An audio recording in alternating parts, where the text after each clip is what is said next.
नमस्कार। हम विनय पत्रिका का अध्ययन असिस्टेंट प्रोफेसर हिंदी परीक्षा के लिए कर रहे हैं और आज इस कालांश में जो विनय पत्रिका के जो अंतिम पद हैं, जो पाठ्यक्रम में समावेशित हैं 161 पद तक, उनका अध्ययन कर रहे हैं। जैसा कि विनय पत्रिका का अध्ययन किया जाए तो वहाँ एक सर्वत्र एक भावात्मक जो परिवेश की सृष्टि करते हुए तुलसी दिखाई देते हैं और उसका स्वरूप यदि देखें तो सांसारिक नश्वरता, माइक और भ्रमपूर्ण जगत द्वारा उत्पन्न की गई जो मिथ्यामूलक मोह वृत्ति है, जो सांसारिक असारता है, उसको त्यागने की बात तुलसी सर्वत्र करते हैं और एकमात्र राम का सहारा वो ढूंढते हैं। तो भक्त की आकांक्षा, गति, मति, धृति और आवेग सभी के श्री राम के सन्निकट होने के लिए वो लालायित हो जाते हैं इन सभी तत्वों के साथ। और वो कहते हैं, तुलसी सहज स्नेह राम बस और सबे जल की चिकनाई। तो तुलसी का जो प्रपत्ति का, जो प्रणत का जो गहन भाव है वो विनय पत्रिका में दिखाई देता है। और वो कहते हैं, राम नाम के प्रताप नीके जानियत आप, मोको गति दूसरी ना विधि निर्मय। तो यहाँ पर तुलसी संपूर्ण मनस्थिति अपनी अभिव्यक्त करते हैं और विनय भाव से वो ईश्वर का आलंबन चाहते हैं। और वो कहते हैं, मुदित माथ नावत बनी तुलसी अनाथ की। तो लोकेशना की समाप्ति की बात यहाँ पर तुलसी करते हैं और जो तृष्णाक्षय दुख है,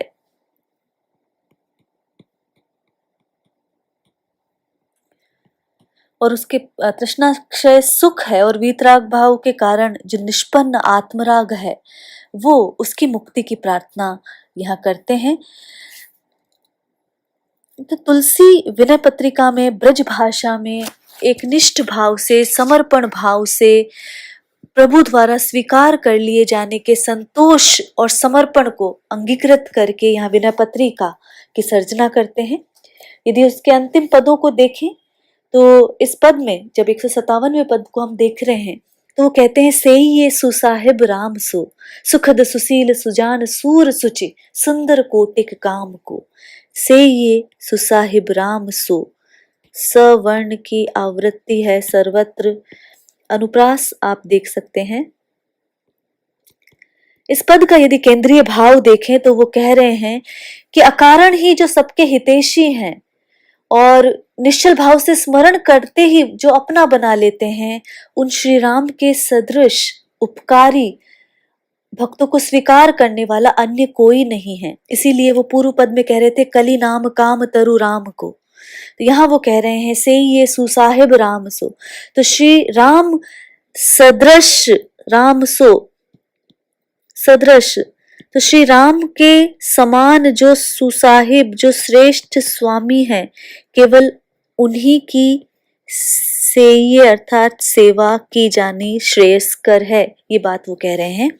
सुखद क्यों? क्योंकि जो श्री राम का नाम है वो सुखद है, वो आनंद प्रदान करने वाला है, वो सुशील है अर्थात वो शील युक्त है, वो सुजान है, वो सहृदय है,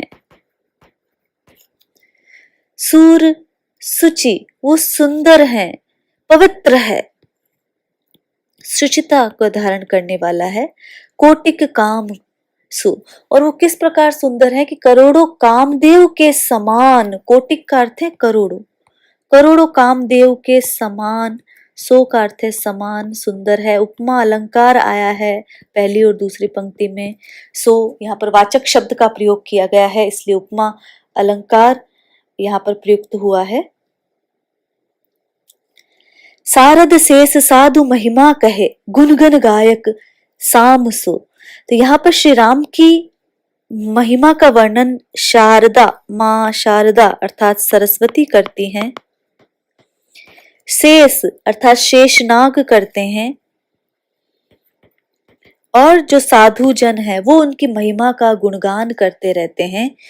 गुणगन गायक साम सो, और जिनके गुणों का गायन कौन करते हैं? सामदेव, सामवेद जो सदृश वेद हैं वो इनकी महिमा का गुणगान करते हैं। सो आया है तो फिर उपमा अलंकार है।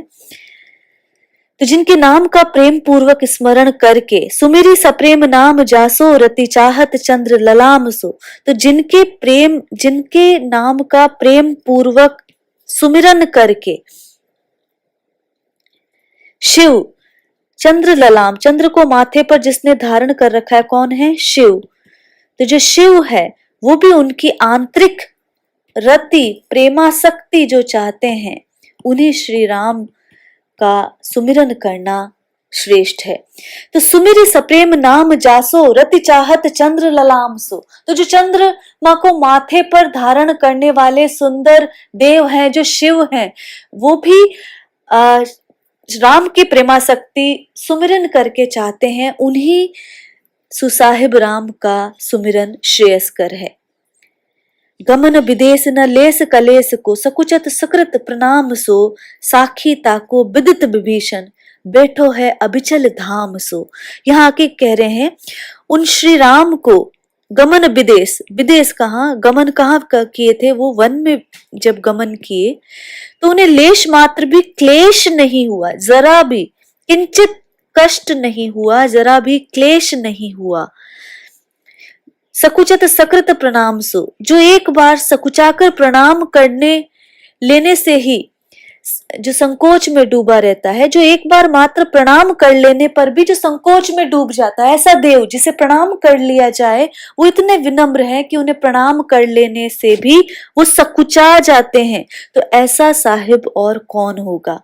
साखी ताको विदित विभीषण, इस तथ्य के साक्षी विभीषण है जो केवल कृपा मात्र से उन श्री राम द्वारा बैठाए गए लंका के अविचल धाम, जो लंका के अविचल राज्य के अधिकारी बने हैं। तो साखी, इस बात की साक्षी कौन है कि वो प्रणाम मात्र से सकुचा जाते हैं?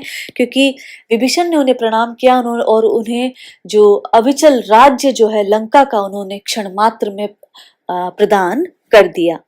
टहल सहल जन महल महल, पुनरुक्ति प्रकाश, जागत चारों जुग जाम सो, तो जिसकी सेवा टहल सहल जन महल, जिसकी टहल सहल जो है सेवा जो है बहुत अधिक सरल है, सेवा नितांत सरल है। जन महल महल, और अपने भक्तों की रक्षा के निमित्त वो स्थल स्थल पर और चारों युगों में जागृत रहते हैं, दिन और रात जागते रहते हैं, चारों प्रहर जो जागते रहते हैं।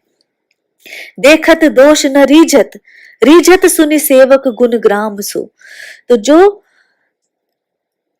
सेवक के अपराध को देखते हुए भी उससे अप्रसन्न नहीं होते हैं, उन पर रीझते रहते हैं और उनके गुण समूहों को सुनकर निरंतर आनंदित होते रहते हैं। गुणग्राम, गुण समूहों को सुनकर जो निरंतर आनंदित होते रहते हैं, ऐसे सुसाहिब राम को से ये तुलसी कहते हैं, से ये सुसाहिब राम सो, जाके भजे तिलोक तिलक भय, त्रिजग जोनि तनुताम सो। तो उन श्री राम का भजन करने से तिर्यक योनि वाले पक्षी जो हैं और तामस शरीर धारण करने वाले राक्षस जो हैं वो भी लोगों के तिलक स्वरूप श्रेष्ठ हो गए। तो ऐसे साहिब को निरंतर सुमिरना चाहिए, उनका सुमिरन करना चाहिए। तुलसी ऐसे प्रभु ही भजे जो, न ताहि विधाता बाम सो। तो तुलसीदास कहते हैं ऐसे उदार प्रभु को प्राप्त करके जो उनका भजन नहीं करता है, विधाता उनके लिए बाम हो जाते हैं, अर्थात बाम का अर्थ है प्रतिकूल हो जाना। तो जो तिर्यक योनि वाले पक्षी, जटायु समक्ष जो पक्षी हैं और तामस शरीर धारण करने वाले जो विभीषण हैं, उनके लिए भी श्रेष्ठ हो जाते हैं। तो तुलसी कहते हैं ऐसे उदार प्रभु को प्राप्त करके जो भजन नहीं करता, जो उन्हें ध्याता नहीं है, जो उन्हें सेवता नहीं है, विधाता भी उनके लिए प्रतिकूल हो जाते हैं। तो यहाँ जो अकारण ही सबके हितैषी राम है, जो निश्चल भाव से स्मरण करते ही शरणागत को अपना लेते हैं, उनका स्मरण करने की बात तुलसी यहाँ पर कह रहे हैं। अनुप्रास, उपमा और पुनरुक्ति प्रकाश अलंकार यहाँ देखा जा सकता है। कैसे देव नाथ ही खोरी, काम लोलुप भ्रमत मन, हरि भगति परिहरि तोरी। तो यहाँ काम लोलुप मन के साथ व्यतीत करने वाले जीव का सब कुछ दोष है, श्री राम का दोष नहीं है यदि जीव यहाँ पर मुक्ति नहीं प्राप्त करता है। तो कैसे देव नातऊ खोरी, तो हे नाथ, मैं आपको खोरी अर्थात दोष कैसे दूं, क्योंकि दोष तो मेरा है। काम लोलुप भ्रमत मन, क्योंकि मेरा मन जो है वो कहाँ कामनाओं में लिप्त है, और मेरा कामनाओं में संलिप्त मन ही संसार में घूमता रहता है। हरि भक्ति परिहरि तोरी, और वो आपकी भक्ति का परिहर अर्थात त्याग करके निरंतर घूमता रहता है। तो कामनाओं से लोलुप मन, हे ईश्वर, ये आपकी भक्ति का परित्याग करके मेरा भ्रमित मन निरंतर डोल रहा है। बहुत प्रीति पुजाई बे पर, पूजी पे पर थोरी, अपनी पूजा कराने में मेरी निष्ठा अधिक है। बहुत प्रीति पुजाई बे पर, अपनी पूजा कराने पर मेरी निष्ठा अधिक है। पूज पे पर थोड़ी, दूसरों की अर्थात आपकी पूजा करने में मेरी निष्ठा कम है। देत सिख सिखियो न मानत, मूढ़ता असी मोरी। तो जिन जिन यहाँ पर वो कह रहे हैं कि मेरी ऐसी मूढ़ता है कि उसे बार बार सिखाता हूं इस मन को, लेकिन ये सीखता ही नहीं। देत सीख, मैं सीख देता हूं लेकिन ये सीखबे को मानत ही नहीं, ऐसी मेरी मूर्खता है।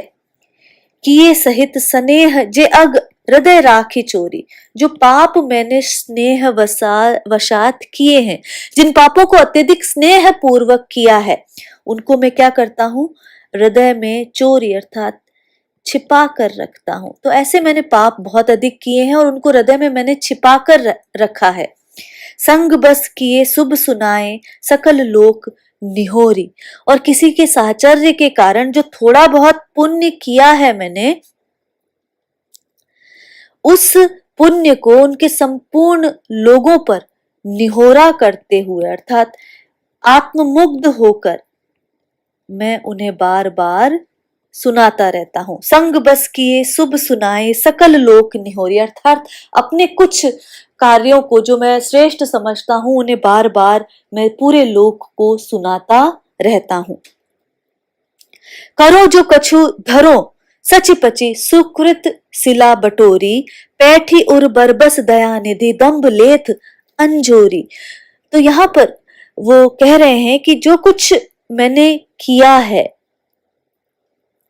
जिन जिन पापों को मैंने अत्यधिक स्नेह पूर्वक किया है, उन्हें हृदय में छिपा कर रखा है, और किसी के साहचर्य के कारण जो थोड़ा बहुत मैंने अच्छे काम किए हैं, जो सुकृत किए हैं, और उन्हें जो पचकर बटोरा है, इकट्ठा किया है, उन्हें मैंने हृदय में दया निधि इकट्ठा कर लिया है, और अंजोरी भर भर कर अहंकार के साथ मैं उन्हें सुनाता फिरता हूं। ये बात यहाँ पर कह रहे हैं कि जो थोड़ा बहुत पुण्य बटोरा है उन्हें संपूर्ण लोगों को मैं सुनाया करता हूं, अंजोरी भर भर कर अहंकार के साथ मैं उन्हें सुनाया करता हूं, और वो मेरे हृदय में बरबस ही बैठा हुआ है।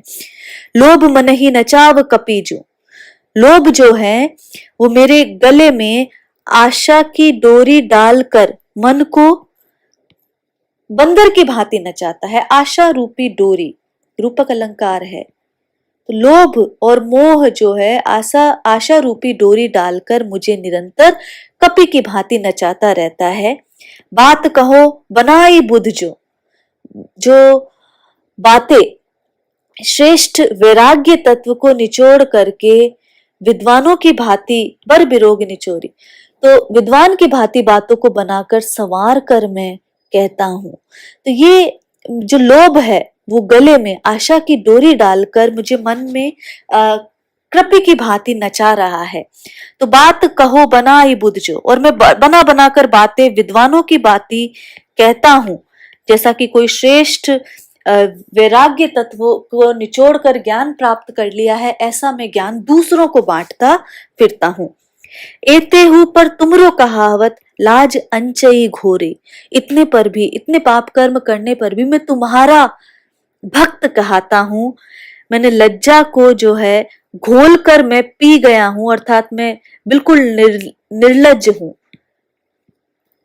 निर्लजता पर रीझी रघुबर, मेरी इस निर्लज्जता पर ही आप मुक्त हो जाइए। देहु तुलसी ही छोड़ी, और तुलसी के सारे बंधन जो है वो मुक्त, उसे सारे बंधनों से मुक्त कर दीजिए। तो तुलसीदास कहते हैं कि अपने भक्त की इसी निर्लज्जता पर मुक्त होकर उसके बंधनों को आप तोड़ दीजिए।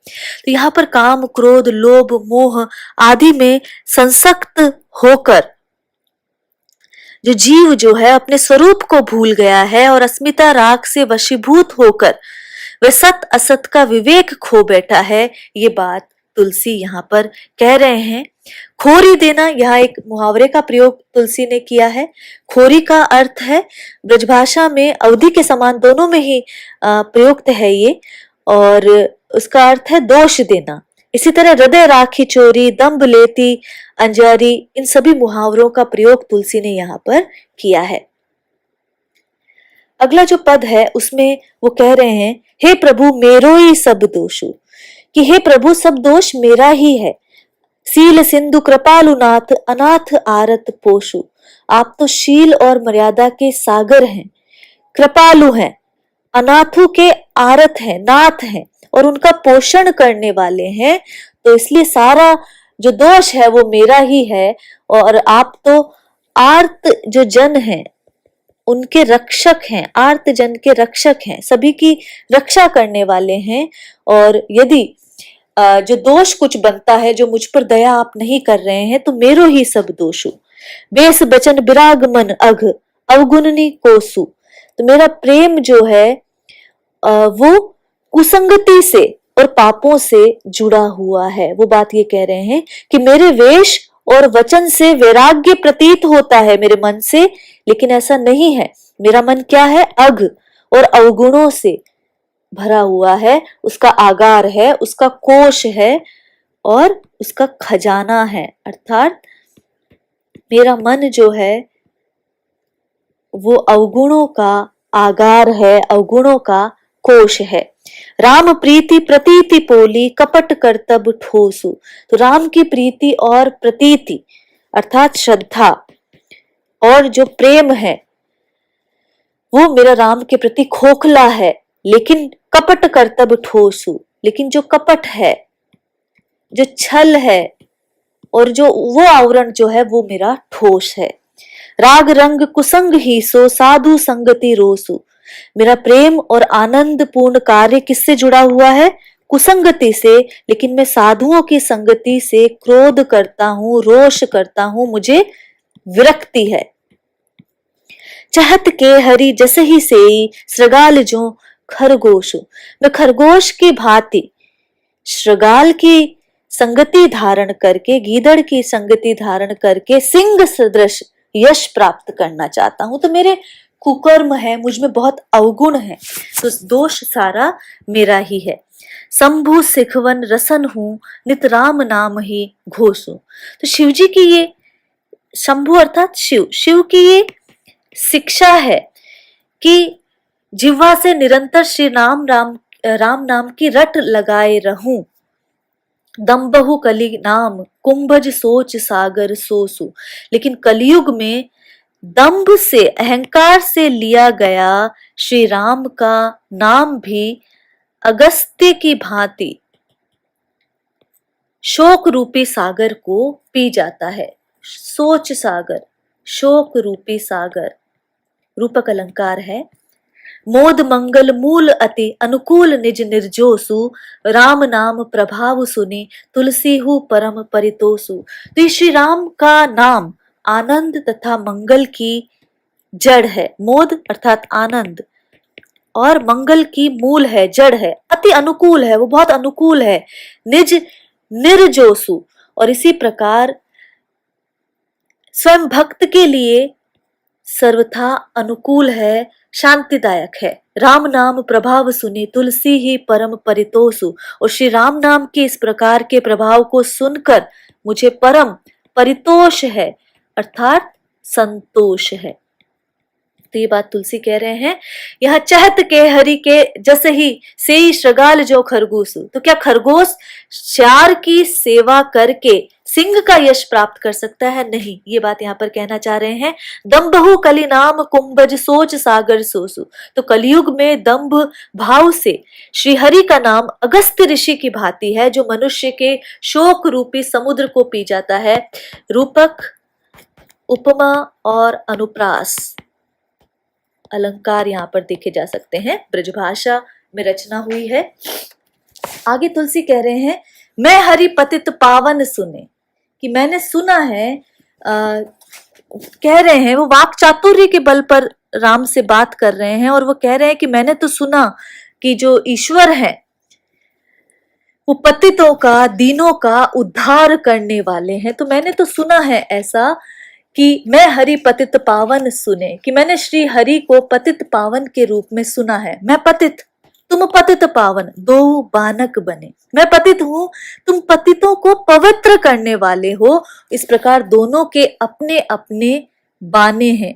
तो अब तो दोनों का बानक बन गया है, अर्थात कार्य की सिद्धि हो गई कि मैं पतित हूं और मुझे किसी पतित पावन की आवश्यकता है, तो आपको उद्धार करने के लिए किसी पतित की आवश्यकता है, सो मैं उपस्थित हूं। इस प्रकार दोनों एक दूसरे के बानक अर्थात पूर्ण बन गए हैं। व्याध गणिका गज अजामिल साखी निगमनी भने, और अधम अनेक तारे जात कापे गने। तो यहाँ पर वो आगे कह रहे हैं कि व्याध जो बहेलिया था, गणिका और अजामिल और गजेंद्र इसके साथी हैं, तथा वेदों ने भी ऐसा कहा है कि आपने अनेक अधमों का उद्धार किया है, और अधम अनेक तारे जात कापे गने, और उनकी संख्या इतनी है कि उनकी गणना कैसे की जाए, अर्थात उनकी गिनती भी नहीं की जा सकती, इतने अधम पात्रों को आपने तारा है। जानी नाम अजानी लीने नरक सुरपुर मने, दास तुलसी शरण आयो राखिए आपने।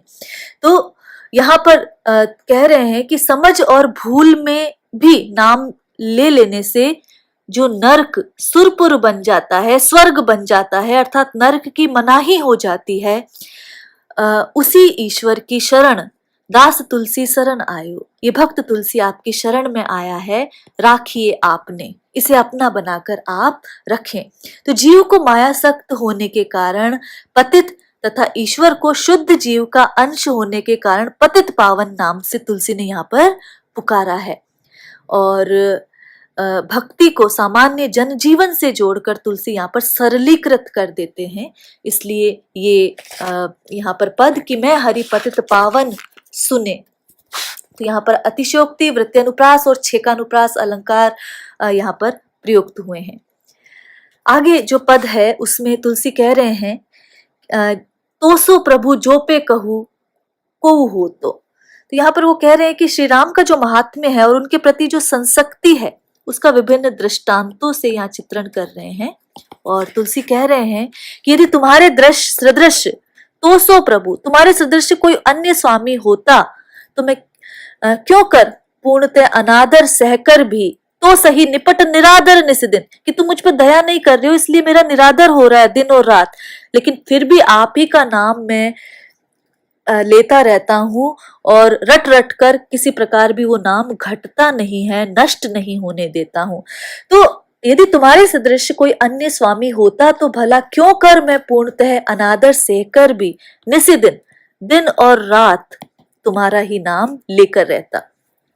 कृपा सुधा जलदान मांगिगो कहाँ सो साच निसो। तो मुझे आपसे कृपा रूपी, कृपा सुधा, कृपा रूपी अमृत मांगना है। मैं पूरी तरह से सत्य और निश्चल भाव से कह रहा हूं कि मुझे आपका कृपा रूपी अमृत चाहिए। स्वाति स्नेह सलिल सुख चाहत, मेरा चित्त चातक के शावक की भांति है। चित्त चातक सो, चित्त चातक सो पोतो। तो मेरा चित्त चातक के शावक की भांति है, जो केवल आपकी कृपा रूपी सुधा जल के आनंद की आकांक्षा करता है। ये बात यहाँ पर कह रहे हैं, रूपक अलंकार है। काल कर्म बस मन कुमोनोरथ, कबहु कबहु कुछ भोतो, जो मुदमय बसी मीन बारी तजी, उछरी भबरी लेत गोतो। तो यहाँ पर वो कह रहे हैं, काल और कर्म के बस वशीभूत होकर ये मेरा मन जो है, इसमें कभी कभी कुमनोरथ जो आकांक्षाएं हैं वो जरूर उठ जाती हैं। जो मुदमय बसी मीन बारी तजी, उछरी भबरी लेत गोतो। लेकिन उसकी स्थिति उसी प्रकार है जैसे मछली आनंद पूर्वक जल में निवास करती है, लेकिन कभी कभी घबराकर जल के ऊपर ऊंचा उठकर गोते ले लेती है, भबरी गोते ले लेती है। वैसा ही इस मन की स्थिति है कि वो कभी कभी समय सापेक्ष और विषय वासनाओं के बस में होकर कुचेष्टाएं करने लगता है। जितो दुराव दास तुलसी अर, क्यों कही आवत ओतो, तेरे राज राय दशरथ के लयो बयो बिनु जोतो। तो तुलसीदास कहते हैं उनके हृदय में कपट दुराव है, उसका वर्णन कैसे किया जा सकता है, लेकिन मुझे ये ज्ञात है, मेरे हृदय में दुराव है, मेरे हृदय में कपट है, तो उसका वर्णन कैसे किया जा सकता है, लेकिन मुझे ये पता है तेरे राज राय दशरथ के, कि हे राजा दशरथ के पुत्र श्री राम, तुम्हारे राम राज्य में कितने लोगों ने लयो बयो बिनु जोतो, कि तुम्हारे राम राज्य में कितने लोगों ने बिना जोते ही बोए धान्य को प्राप्त किया है। इसका तात्पर्य है अर्थात बिना सत्कर्म किए भी आपकी शरणागति में रहकर संपूर्ण आनंद अनेक व्यक्तियों ने, अनेक जीवों ने किया है, तो मुझे भी आनंद प्राप्त हो सकता है। यहाँ पर यदि पूरे पद में देखें तो चित्त चातक सो पोतो, चित्त चातक को पोतो, इसे यूं पढ़े। यहाँ पर वो कह रहे हैं कि चित्त रूपी चातक शावक अपने स्नेह रूपी स्वाति जल के लिए लालायत है, और आपके स्नेह रूपी अगाध जल में स्थित मत्स्य की भांति, मीन की भांति वो भंबरी लेत गोतो। तो यहाँ पर ये मुहावरों का प्रयोग तुलसी ने अर्थ को प्रभावशाली बनाने के लिए किया था। तो ये विनय पत्रिका का अध्ययन हम कर रहे हैं। विनय पत्रिका ब्रजभाषा में रचित है, तुलसी की राम के प्रति एक तरह से पत्रिका लिखी गई है, जो जीव को मुक्त करने की लालसा से लिखी गई है। और तुलसी ने स्वांत सुखाय के साथ साथ यहाँ पर लोक हितकारिणी दृष्टि से इस ग्रंथ की सर्जना की है। तो विनय पत्रिका पर बात हम यहीं समाप्त करते हैं, और आगे अन्य विषयों का चुनाव हम सतत करेंगे। आज के लिए इतना ही। नमस्कार।